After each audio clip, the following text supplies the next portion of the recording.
Goli Yanga. Niambie baba. Uko vizuri? Niko vizuri. Ukiniita usiniite tu Goli Yanga. Sema shabiki wa klabu kubwa zaidi Afrika Mashariki na Kati. Hiyo umejiongezea wewe. Sio hivyo. Sasa ukubwa wetu hujui. Kagua hii nembo ya Yanga. Tanzania kuna vilabu vikubwa vipi?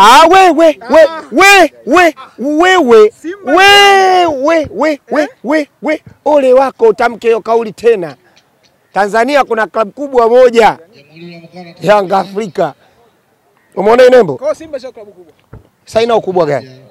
Inayo mwenge. Inayo mwenge. Mwenge wa uhuru. Kwenye nembo yao hasa mnyama polini ule. Polini tuna wanyama wangapi majiant ambao watu wanakuja kuangalia tofauti na koro. Yaani sisi wanyama wamejaa kibao huko polini. Kibao hapo yeye wa mbugani. Hii ya wananchi. Kwa hiyo jana ilikuwa kuthibitisha ukubwa wetu. Sasa jana tumethibitisha ukubwa wa taasisi ya Yanga. Angalia. Mwenge wa uhuru uko hapa. Kwamba hii klabu imepigania uhuru wa nchi hii. Hii ni taasisi kubwa zaidi ya mpira Afrika Mashariki na Kati.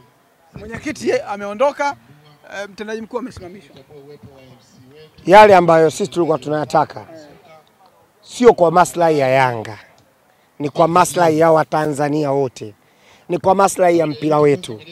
Ni kwa maslahi ya Kolo, ni kwa maslahi ya Mtibwa, ni kwa maslahi ya Azam, ni kwa maslahi ya Madunduka, ni kwa maslahi ya Simba, maslahi ya mpira wa nchi hii.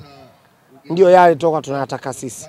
Na hata watu ambao wana akili timamu walivyokaa kuyazungumza waligundua kwamba huyu na huyu kweli kuna shida.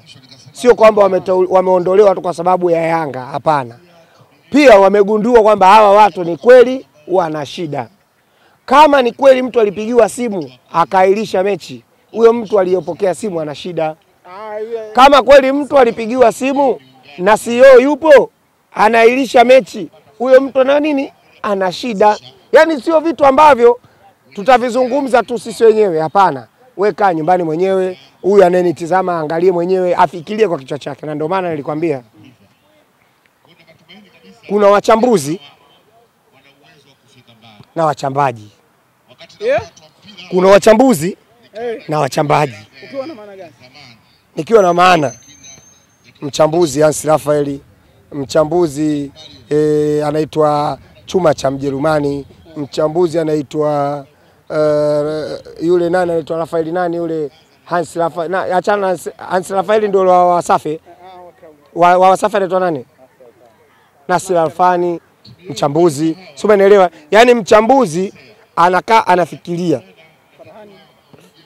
Farhani naye mchambuzi anaingia kwenye hilo kundi. Kwa sababu Farhani alikaa siku moja mimi nikaa namsikiliza. Akawa anasema Yanga wanasimamia maslahi ya nchi ya mpira. Na mpira hapa ndo utafunguka. Na mpira umefunguka. Mimi nakwambia ulikuwa unasikia Tombengo zitafunguka. Hasa mpira wa Tanzania umeshafunguka. Imagine Madunduka mpaka sasa hivi ukiwaambia leteni mwenyekiti wenu, wao wenyewe waelewa kwenye mfumo gani. Yaani maskini ya Mungu wao wenyewe wajitambua.